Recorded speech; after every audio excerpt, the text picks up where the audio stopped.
Y en este espacio que siempre nos queda corto porque los temas son amplios y de verdad súper interesantes, hoy tenemos el desafío de abordar dos. Por un lado, terminar con aquello que comenzamos la columna pasada en el del Consejo de Niños, de algunas recomendaciones que se habían dado por parte de la Defensoría, y por otro abordar también otro programa más que interesante que tiene que ver con recuperar nada más y nada menos que territorios, experiencias de vida, historias. Pero antes que nada, bienvenido, Daniel, gracias por estar con nosotros. Buenas, ¿cómo andan? ¿Todo bien? Día. Habíamos hablado en la columna pasada de esa carta que se había mandado a la Junta con algunas puntualizaciones, sugerencias, aportes para el trabajo con los niños, con las niñas, con la representatividad de esos gurises. ¿Ha habido avances en eso? ¿Algún cierre que nos quieras dar respecto a eso? Sí, respecto a eso, dos cuestiones. La primera es, la Defensoría está por presentar su informe anual. En ese informe anual se recogen todas las recomendaciones y sugerencias que nosotros hemos encontrado para seguir mejorando los servicios, y una de estas recomendaciones tiene que ver con el Consejo de Niños y Niñas. La principalidad de esta recomendación tiene que ver con la necesidad de asumir, primero, la importancia del Consejo de Niños y Niñas, y segundo, las condiciones para que esto se dé. Las condiciones previas en términos de información, participación, llegada a los barrios, convocatoria. Y después las condiciones posteriores, esto de decir, bueno, si convocamos a la gurizada es para que después le demos una rendición de cuentas, para que generemos enmarquemos la participación, hasta dónde llega, qué cosas van a decir, qué cosas no van a decir, y cómo difundimos los adultos lo que dicen. Esto último es importante. Imagínate, sos un gurí, fuiste, presentaste un proyecto de una placita en tu barrio, cerca de la escuela de la feria, y se hace.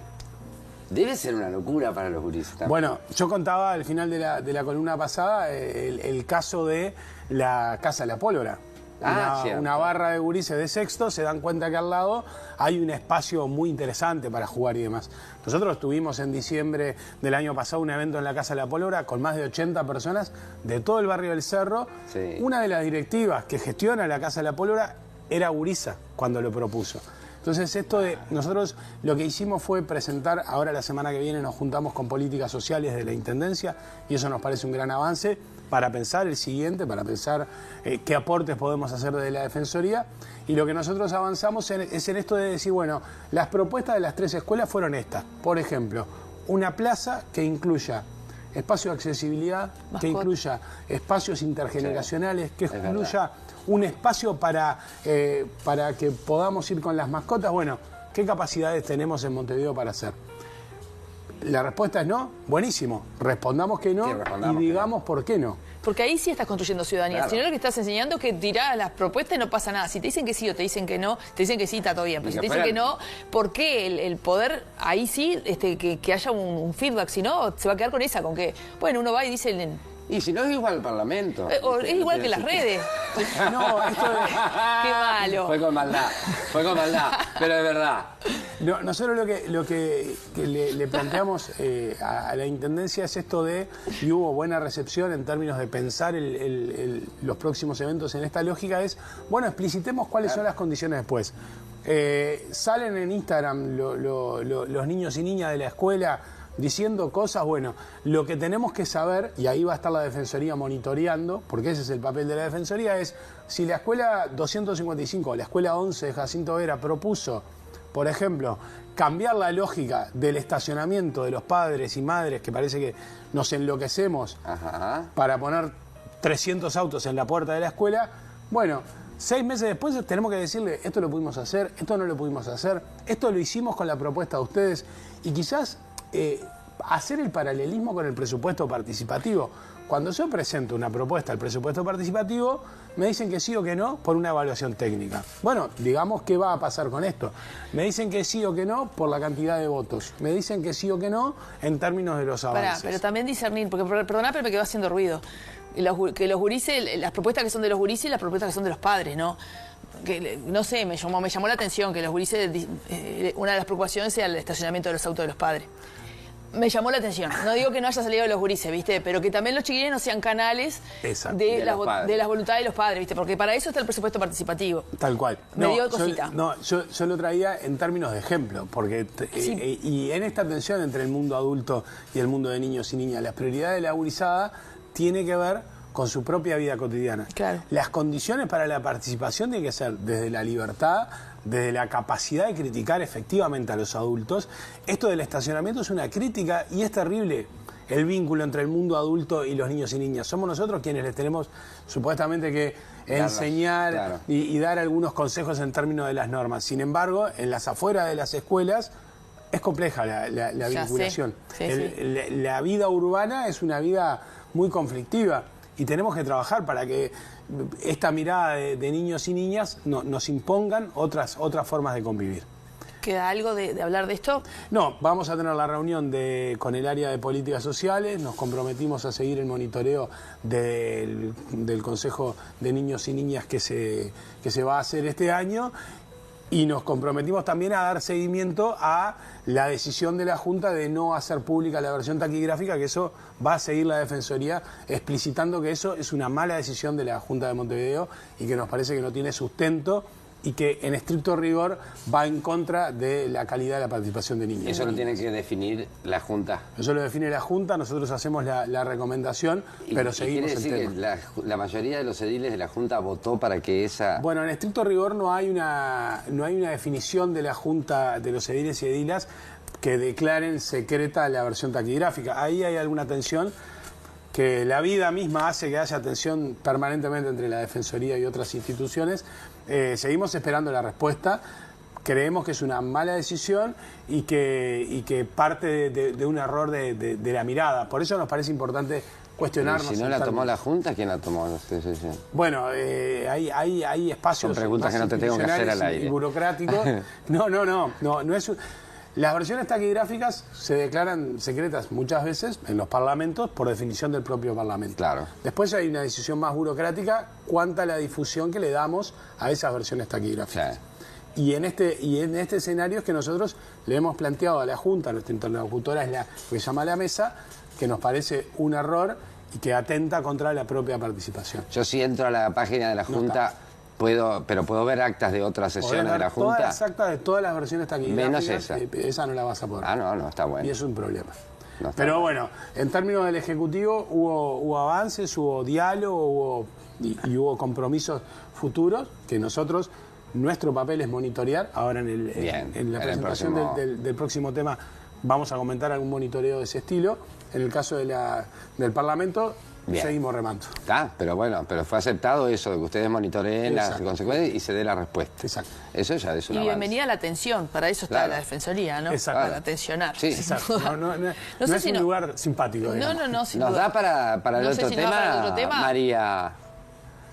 No sé. Sí, dice. Sí. Por lo menos presentarlo, ¿no? Esto del programa Volver a mi barrio. Lo presentamos y volvemos después. En el 78 la dictadura expulsó de los barrios Sur y Palermo a decenas de familias de los conventillos, de Ancina y Medio Mundo, y los expulsó a una fábrica, Martínez Reina, y luego los realojó en dos zonas, en el Cerro y en la zona del barrio municipal, digamos. Hay un programa que empieza en el 2016. ¿El Corralón? ¿El Corralón no se llamaba? No me acuerdo cómo se llamaba, pero bueno, ahí hubo un trabajo desde la Institución de Derechos Humanos de restituir el derecho primero a volver a estar, primero a explicitar que existió esto. Y esto es muy importante en términos de memoria. Hubo un proceso de exclusión de las familias afro de sus barrios de origen, digamos. Segundo, dar seguimiento a la necesidad de volver precisamente al barrio en donde estas personas fueron excluidas. El año pasado la Intendencia tomó una decisión de crear una comisión que se llama Volver a mi barrio, que es una comisión que está analizando de distintas áreas de la Intendencia un proceso para que se restituya el derecho a las personas a vivir en el barrio del cual fueron excluidas. Hubieron varias reuniones de esta comisión, hubo avances, identificaciones de espacios y demás, y lo que nosotros tomamos de la Defensoría, también a pedido de algunas organizaciones del colectivo afro, fue el monitoreo precisamente del programa Volver a mi barrio. Le vamos a transmitir a la Intendencia formalmente la necesidad de consolidar nuevamente esta comisión, con la transición y demás, naturalmente hubo cambios, pero la necesidad de volver a instalar la comisión, volver a instalar la agenda y generar las condiciones para que, al menos en algunos casos, se pueda dar la vuelta al barrio. Estamos hablando que esto no pasó hace millones de años, sino que pasó cuando yo ya era nacido, digamos. Pasó hace poco, la semana pasada, en términos históricos, pero, y nos parece importante. ¿Se sabe un poco en qué consiste? O sea, ¿qué es lo que se podría hacer como para...? Bien, lo primero es explicitar el problema, y esto es una cosa interesante en términos de derechos. Si un Estado, como reconoce la vulneración de derechos de un colectivo, ya es un gran avance, y eso se ha logrado en términos de normas legales, en términos de trabajo de la institución de derechos humanos y también en la consolidación de esta comisión. ¿Qué tiene que hacer esta comisión? Es avanzar en varios niveles. Primero, en el nivel físico, digamos, que es avanzar en la posibilidad de que efectivamente se pueda dar la vuelta al barrio de alguna de estas familias. Segundo, avanzar en términos de la memoria.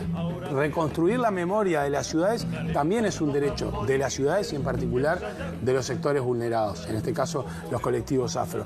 Explicitar qué sucedió, en qué año fue. Esto tiene que ver con algunos recorridos que se hacen en la zona del municipio B, que dicen, bueno, acá sucedió esto, acá efectivamente se excluyeron a centenares de familias y se las mandó a una cárcel, porque Martínez Reina no era otra cosa que una cárcel, exclusivamente por el hecho de ser afrodescendientes, ¿no? Esto es lo que hizo este país, digamos. Restituir el derecho a la memoria es un avance que se viene logrando, y después la restitución más física de ese derecho, es decir, este es un barrio en el que estuvo mi familia. Y esto es otro debate que nos parece interesante, y el monitoreo de la Defensoría en términos de qué acciones toma la Intendencia del municipio, nos parece que es interesante esto de decir, esa exclusión fue en el 78, pero sigue pasando, sigue sucediendo. Por eso el domingo a la tarde vamos a estar en Cerro Norte, reuniéndonos con un colectivo de personas, mayoritariamente mujeres, que habitaban los conventillos Ancina y Medio Mundo, para aportar la mirada de ellas, aportar la mirada de la Defensoría, y en este proceso de seguir monitoreando. ¿Qué es monitorear? Decir, bueno, se consolidó la comisión, se reunió la comisión, en las actas qué acuerdos se llegaron, se lograron esos acuerdos, se identificaron Todavía espacios. No se ha reunido la comisión. La comisión se vino reuniendo hasta noviembre del año pasado. El periodo pasado. Lo que nosotros creemos es que hay que avanzar nuevamente, reinstalarla, digamos, porque hubo cambios de componentes, digamos, pero sabemos que hay la voluntad, pero nos parece importante sí el papel de la Defensoría en articulación con las organizaciones de monitorear.